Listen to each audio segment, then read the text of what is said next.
Hey friends, so Island Handyman here, M&N General Contractor. So most recently did at least two repairs on drywall due to attic unit AC dripping water down. And I just talked to another client that had lots of water downpouring through her closet due to attic unit AC leaking. So coming up in the attic, want to show you how to do it yourself. Not everyone's going to be physically capable of doing this, and in the south, due to the hot climate during the summer, the AC is going to be running hard and temperature's going to be getting up in the hundreds, 120 or so up in the attic. And either early morning, like I'm doing, late, it's about 9:30 p.m. It's still toasty, but certainly nothing like during the day. My house was built to EPA specs, so a lot of great insulation. And I actually can stand up here, and even a taller person can stand up here in my attic, which is great, but not all attics gonna be in that situation. It is toasty, man. You gotta be careful if you're gonna do it yourself, because you do not want to miss stepping on a 2x rafter, because otherwise you're gonna put a hole, and I better watch what I say and not do it. Put a hole in the ceiling drywall and go through, and that is gonna be a monster repair. So there's my attic AC unit there. I'm gonna have to put my phone down possibly to get over, so I have two hands. They really did a great job building a platform here for any work that's needed on the AC, especially installation. Installation. All right, I got up here. Standing room, which is awesome. All right, and they put another light there with a separate switch and an outlet, just in case any HVAC people, anyone else working up here, if they need to plug something in, they could plug it in.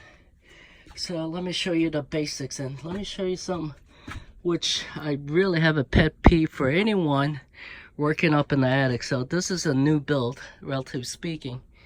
So they leave crap, up here. This isn't too bad, but stuff like this, those guys, girls, can clean up the mess. But let me show you something that's disturbing, which I can't stand, is, check this out. Up in the attic, cigarette butt. Some bonehead, while working on this house, probably the HVAC unit, was smoking up here in the attic.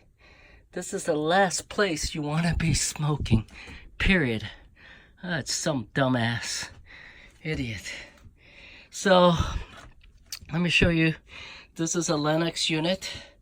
All right, you got coils in there that exchange with the Freon of the AC unit, compressor unit outside, condenser, another word for it, to exchange the hot air with the chemical exchange, cools it off, shoots the cool air through the house, and sends the hot liquid back to the outside unit with the fan, with the blower, to cool it off again and go in circle.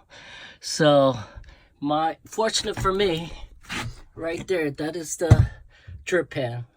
That is the drip pan, just in case. All right, the primary condensate line coming out of the unit, okay, all right, coming out of the unit clogs up, and it can happen. Why does that happen? Because algae grows in it. Algae, they love water, they love dark spaces, and so forth. Which surprises me is, most of the time, I believe there should be a cap on this, all right? But there isn't one here. I'll let the experts figure that out. I got no leaks whatsoever coming from their older units, older houses. May see some leaks. This one looks like it's been well taped with aluminum tape. Doing good. I don't see no condensation built up on the unit. Again, this house is relatively new. It was completed February, I believe, of 2015. I had the house built, so looking good. Let me show you another very important component of an AC unit, especially up in the attic. This device here, this is a float switch. So if for some reason, if the primary line clogs up, backs up, it's gonna start dripping out of that opening there, or any other place where there's a crack and so forth. It's going to start dripping, get in this pan, and if that secondary condensate drain pipe is clogged as well, it's going to collect in the pan. And most of these galvanized pan, if it collects water, older homes, it definitely will. I don't know one older home where the water doesn't drip in there. All right, it's going to collect, and if it's clogged, okay, it can overflow.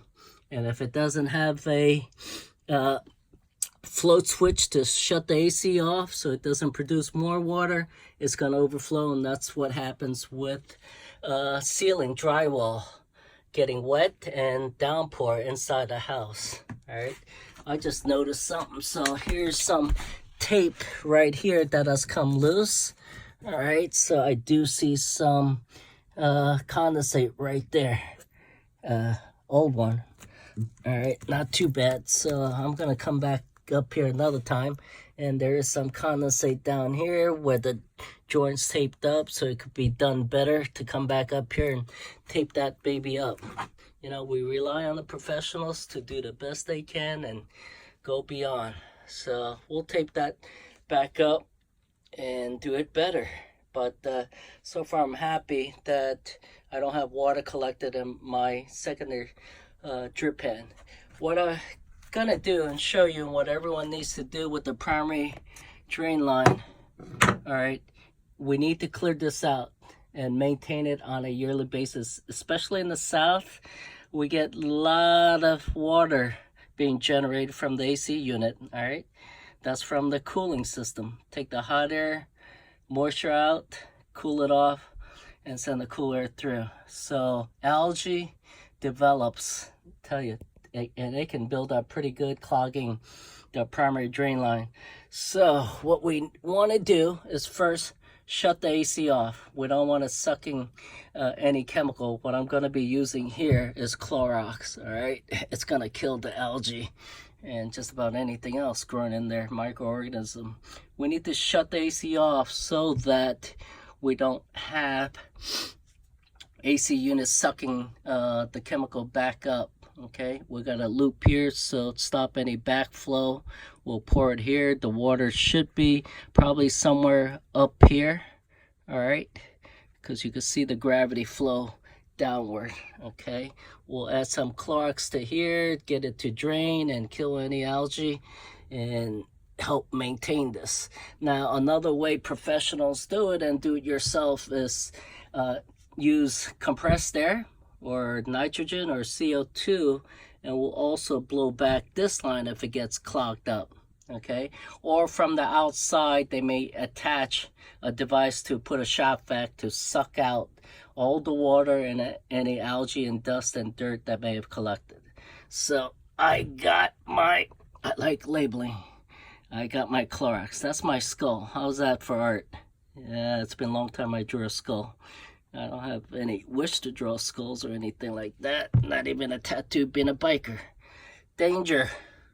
So about a cup. That's what's recommended. So we'll pour it in there. We'll pour all of it. I may have to squeeze it, or I may even just, for faster purposes, yeah, it's going in there. And you want to be careful with Clorox. It is highly corrosive to the skin. As soon as it touches any sweat, tissue, it's gonna burn the skin. And you need to wash thoroughly, at least 15 minutes on the water, cold water. All right, so please be careful. All right.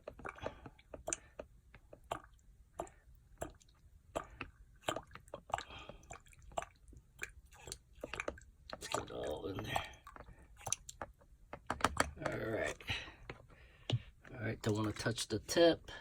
You know what? There's still some more left. I want to use all of it up.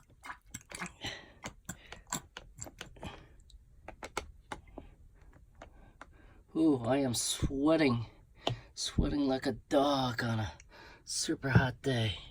All right, like I said, usually on the fill pipe, all right, to put the chemical, there's usually a cap, but there's this extension piece here. We'll just put that puppy back, all right, and leave it as such. Let the Clorox run through.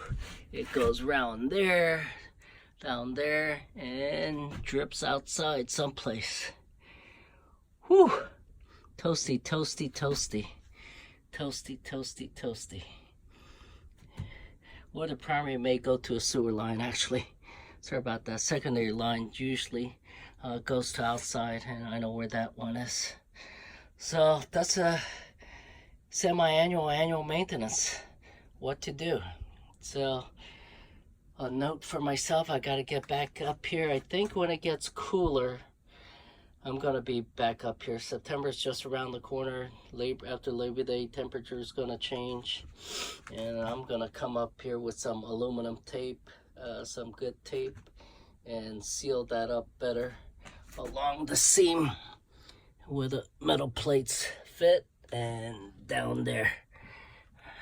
So we'll get that done. Cheers, everybody. Please be careful if you go up in your own attic. Don't trip over anything. Look out for electrical wires. Certainly do not step on nothing but 2x4. And make sure, if you got older home, nails on roofing shingles, or even like this, you know, where they miss the 2x, right, with the nails, and you stick your head up, and guess what? Especially low places, you are gonna go, son of a bleep, bleep, bleep, and it's gonna hurt like a bee. Yeah, I won't say it, sorry.